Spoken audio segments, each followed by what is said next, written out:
I'm Andy Flores from Imperial Protective Service. My background is actually in marketing. I was a strategy consultant for the last 15 years and recently got into the family business, which is the security business. And the security business, obviously, we're supporting a lot of you in this room on the cannabis side of things.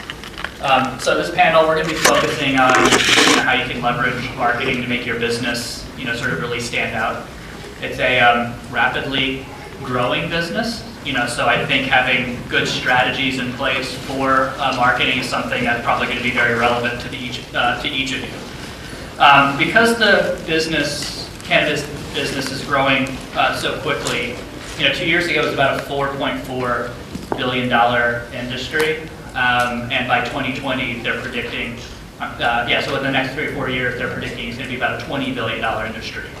7 by the end of this year. So you can imagine that there are going to be some challenges associated with a business that expands that rapidly. Changing regulations. I've spoke to many of you. There aren't any regulations in some states, or the regulations are constantly changing, or they're adding new ones. Staffing is one of the bigger challenges. It's trying to keep up with demand. Physician knowledge. There's a lot of physicians, because this is growing so quickly, they don't necessarily feel that they're qualified to prescribe. Of course, there's the Schedule I challenge, which restricts banking, and there's some tax issues that come with that. And then security challenges. And we're going to talk about security. There's a panel this afternoon at 2 where we'll talk about some of that. So despite all of these challenges, that come with a rapidly growing industry, how can you make your business stand out? Well, there are really 3 tools that I think each of you have. Tool number 1 is you have your brand, which is very important. You also have your reputation. A lot of times your reputation's inherited, meaning it comes with the industry, but there are things that you can do as individual business owners to really take control of your reputation. And then the third thing is just the customer experience, and that's really your opportunity to really differentiate against your competitors or others. So brand plus reputation plus customer experience, that's really going to help drive your business outcomes. And you can see a brand, your brand's complex. There are a lot of dimensions that drive the brand. Your reputation is also complex. There's a lot of dimensions that drive reputation. We're going to talk about a few of those today. I have to look at my notes. I apologize. So just thinking about brand and reputation, it's important to understand that they're 2 very different things. A lot of time they're spoken about as the same thing, but brand is about your strategy. It's about, here's what I want to be known as, and now I'm going to go out and implement a marketing strategy to promote or reinforce these perceptions I want the market to have about my brand. Well, that happened. Okay, well, reputation, that's about managing perceptions that are in the industry, things that might be stumbling blocks that are standing in the way of you executing your marketing strategy. So this is about taking control of those types of things to actually go out and execute your brand strategy. So think a little bit about, from a reputation, it's not only the point of view of your customer, it's also the point of view of people that influence this industry. It could be the communities in which your businesses operate. It could be legislation. It could be regulation.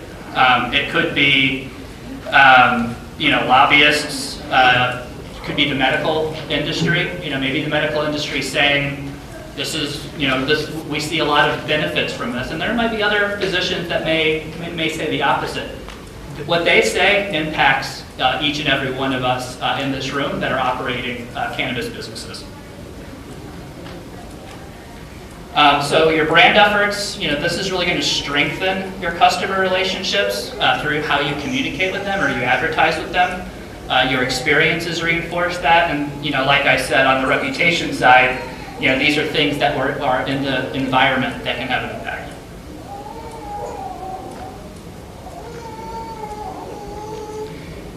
So how do we connect brand with customer experience?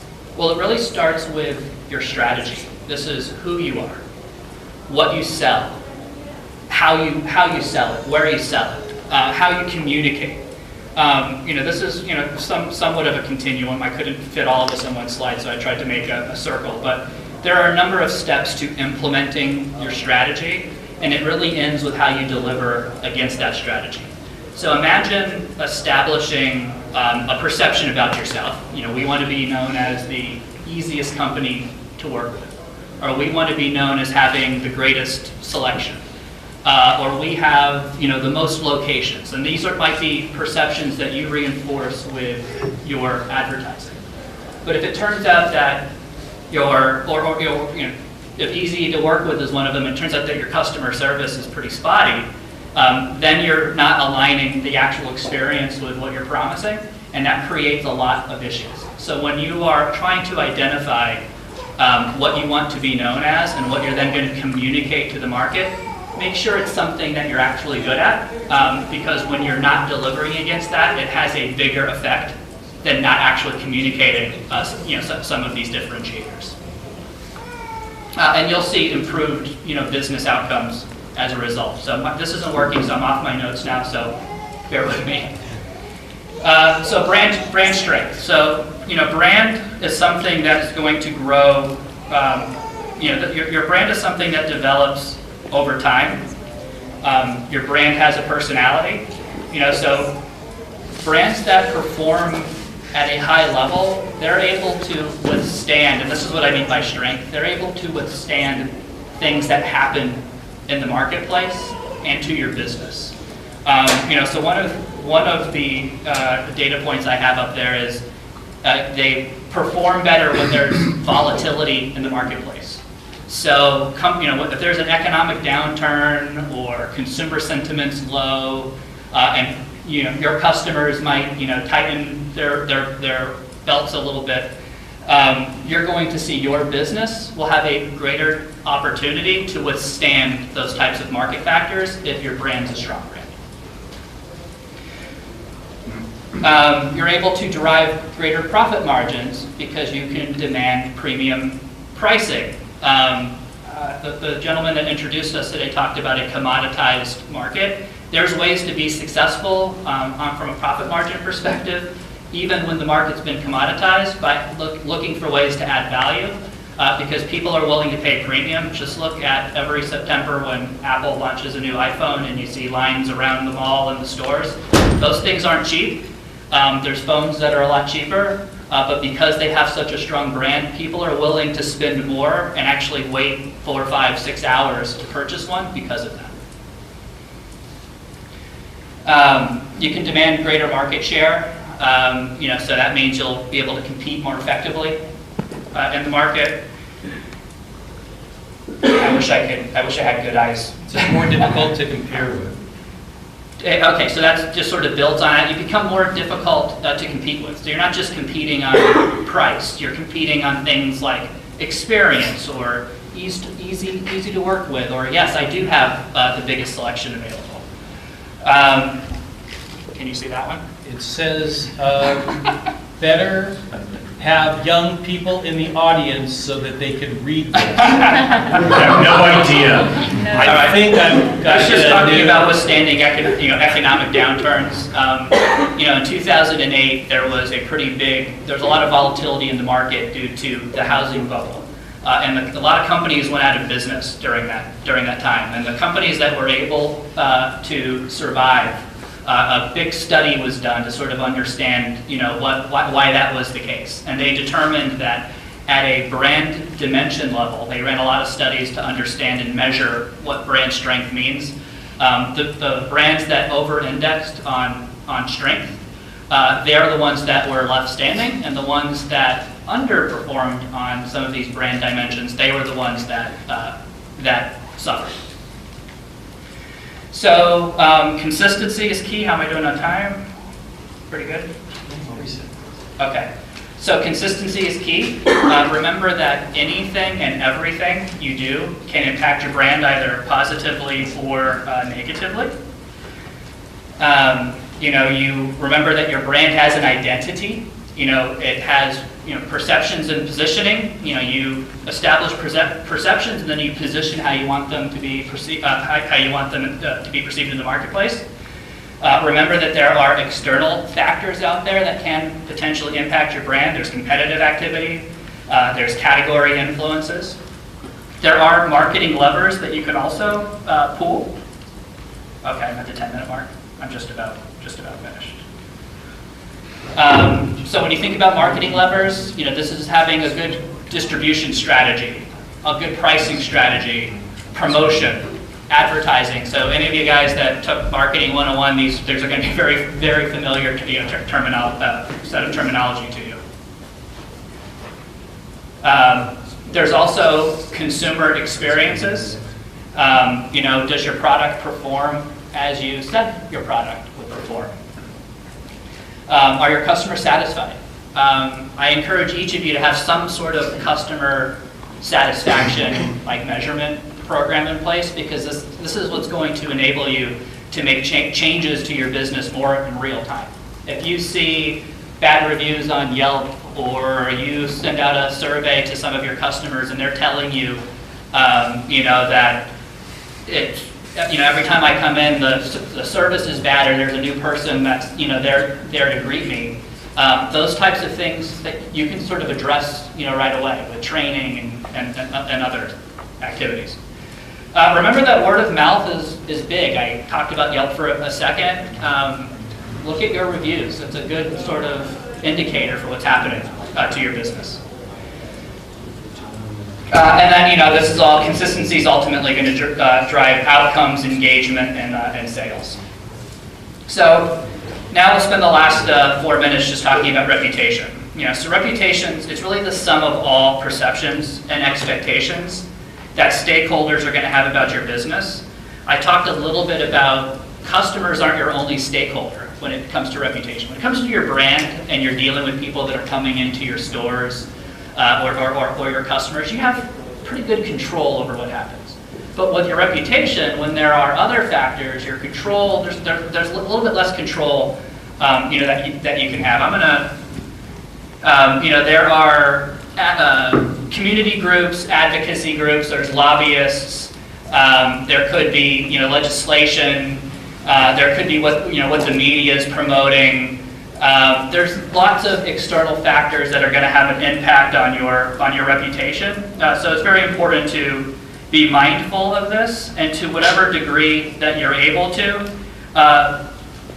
try to leverage the positive things, and then engage in community organizations, trade organizations like the ones that are representing a lot of the businesses here today, to help influence those other ones, so that you're able to benefit from those types of outcomes. A strong reputation, that's what's going to ultimately give you a license to operate.